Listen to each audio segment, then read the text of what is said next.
వస్తున్న ఫలితాలను చూస్తుంటే కూటమి ప్రభుత్వ ఏర్పాటు దిశగా కదులుతున్నట్లు మనకు అర్థమవుతుంది. అయితే ఇక్కడ ఒక చెప్పుకోదగ్గ విషయం ఉంది.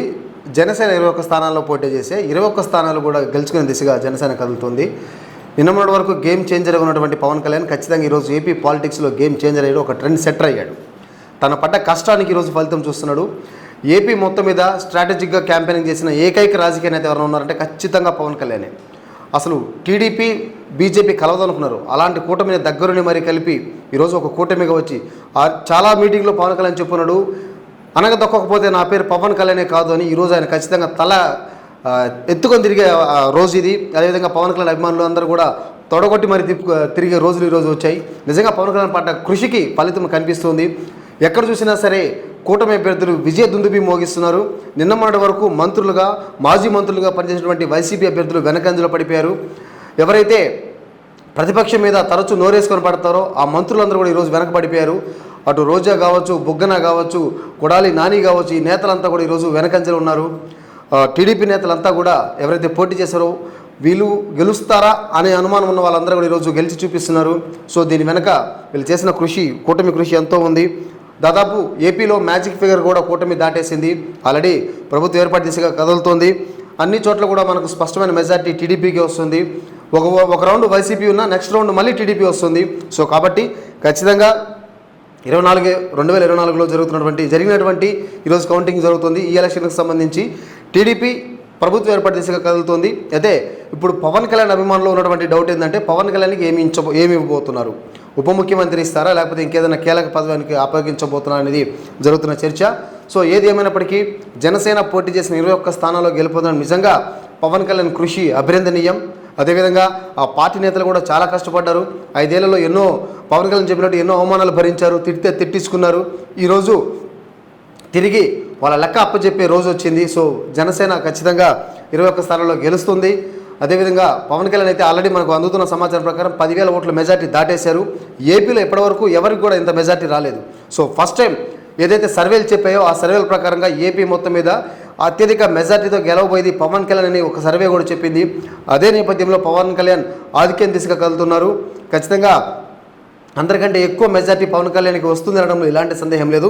మరొక వైపు తాడేపల్లికి సంబంధించి కూడా అప్డేట్స్ వస్తున్నాయి. మంగళగిరిలో నారా లోకేష్ ముందంజలో ఉన్నారు. అదేవిధంగా కావలి నుంచి టీడీపీ అభ్యర్థి కావ్య కృష్ణారెడ్డి ముందంజలో ఉన్నారు. అయితే కొన్ని నెల్లూరు జిల్లాకు సంబంధించి ఇంకా కొన్ని నియోజకవర్గాలకు సంబంధించి పూర్తి స్థాయి అప్డేట్స్ రావాల్సి ఉంది.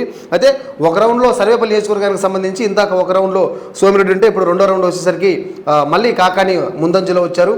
ఇందక్కడి వరకు ఆనం రామరెడ్డి ఆధిక్యంలో ఉంటే ఇప్పుడు విక్రమ్ రెడ్డి ఆధిక్యంలో ఉన్నారు. ఇట్లా ఆధిక్యాలు మారుతున్నాయి రౌండ్కి. సో చివరి రౌండ్ వస్తే కానీ మనకు అర్థం కాదు ఎలా ఉందని. మరొకవైపు సూలూరుపేట రావాల్సి ఉంది. గూడూరులో కూడా పాసం సునీల్ ముందంజలో వెళ్తున్నారు. అదేవిధంగా కందుకూరులో కూడా ఇంటూరు నాగేశ్వరరావు ముందంజలో వెళ్తున్నట్టు మనకు తెలుస్తుంది.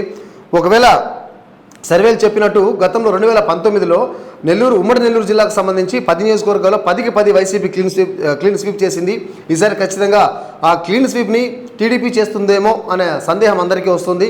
సో ఖచ్చితంగా క్లీన్ స్వీప్ కాకపోయినా మెజార్టీ స్థానాలు ఉమ్మడి నెల్లూరు జిల్లాకు సంబంధించి మెజార్టీ స్థానాలు టీడీపీ గెలిచే అవకాశం ఎక్కువగా మనకు కనిపిస్తుంది. మరొకవైపు లోక్సభ స్థానానికి సంబంధించి వైసీపీ నుంచి విజయసాయిరెడ్డి పోటీలో ఉండగా టీడీపీ నుంచి ప్రభాకర్ రెడ్డి పోటీలో ఉన్నారు, వేమిరెడ్డి ప్రభాకర్ రెడ్డి.